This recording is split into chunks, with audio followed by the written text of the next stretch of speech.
Alors bonjour à tous et bonjour à vous, Monsieur Hollande. Je suis vraiment très satisfait d'être aujourd'hui avec vous pour deux raisons. Alors la première, c'est pas tous les jours qu'on reçoit un président normal anormal. La seconde raison, c'est que vous êtes tout de même un personnage singulier de la Ve République. La première fois que je peux y retrouver un souvenir de vous, c'est pour l'élection présidentielle de 2012. À ce moment-là, vous aviez tous les atouts pour réussir. Vous n'étiez ni un petit nerveux qui déclenche des guerres pour couvrir ses casseroles, ni le premier banquier du monde dont le passe-temps favori est l'agression sexuelle. Avec ce CV en béton, vous voici propulsé de la présidence du Conseil général de Corrèze à la présidence de la République. Le record du monde de saut en hauteur politique. La Villénie, le perchiste, pas de confusion, est complètement plié en deux. Ça a été une grande motivation pour lui pour les JO 2012, vous savez. Et alors, en réfléchissant à ce moment-là, je me suis fait une réflexion. En fait, Monsieur Hollande, vous êtes disruptif.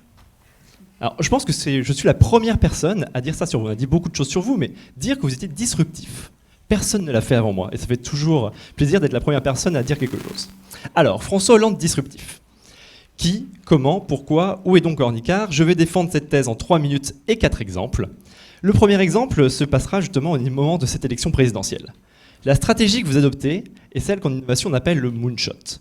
Là où toute personne avant vous, pour essayer de se faire élire, émet un plan, est un fonceur, écrase tout sur son passage comme un bulldozer, vous, Monsieur Hollande, vous n'êtes pas un fonceur.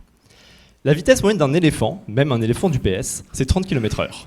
Donc on peut clairement dire que vous n'êtes pas un fonceur. Non, vous êtes un bondisseur, Monsieur Hollande. Vous passez directement de Monsieur Petite Blague à Monsieur le Président. Et pour quelqu'un comme moi, c'est quand même très inspirant. Alors, le second exemple qui montre que vous êtes quelqu'un de disruptif se place au cœur de votre mandat. Et là, vous partez sur un autre type d'innovation. L'innovation de rupture, la rupture avec les Français. Vous êtes le premier à reconcevoir complètement le rapport entre un président et le peuple, en étant le premier au monde à avoir moins de 5% d'opinion favorable. Personne avant vous n'avait imaginé ça. Personne avant vous ne l'avait même conceptualisé. C'est vraiment une innovation incroyable. Troisième exemple, qui se prendra place à la fin de votre mandat. Là où tout le monde avant vous jaugeait la réussite d'un quinquennat à sa réélection, à ce moment-là, vous décidez de briser les codes à nouveau. Vous décidez de vous dire que, justement, vous n'allez pas vous présenter à votre propre succession. Un nouveau record mondial. Ce n'est jamais arrivé lors de la Ve République. C'est la première fois que quelqu'un a osé faire ça. Là où tout le monde pense que la Startup Nation, c'est Emmanuel Macron, ils se trompent tous. C'est vous qui pensez entièrement hors de la boîte de la Ve République. Alors, en parlant de Brutus, justement, là se passe un manque d'originalité flagrant de votre quinquennat, puisque vous tentez la technique du « toi aussi mon fils », assez éculé dans les 2000 dernières années, mais après cela, vous ne vous laissez pas abattre. Vous décidez de mettre en place une dernière innovation. Cette dernière innovation, ça va être de l'innovation divergente. Justement, là où tout le monde avant vous avait pensé à faire campagne uniquement avant des élections, dans le but même d'être élu, vous décidez de faire campagne après une élection. Vous décidez de faire campagne maintenant, près de 2 ans après une élection, et ça c'est du pur génie, Monsieur Hollande. Personne n'y avait jamais pensé avant vous.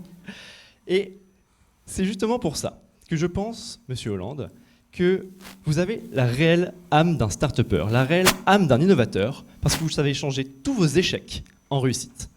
Je vous remercie. Merci beaucoup Thibaut.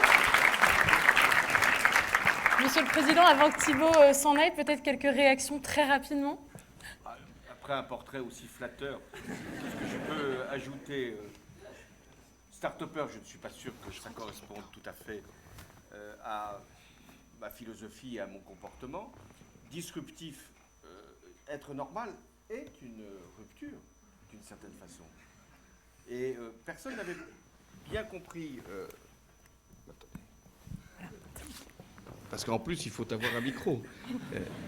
Mais personne n'avait pas forcément bien compris ce que signifiait président normal, mais je pense que ça s'éclaire jour après jour sur ce que signifie une présidence qui doit être à la fois forte, au sens d'avoir la fermeté nécessaire, et proche et humaine, et capable de réagir dans un instant donné.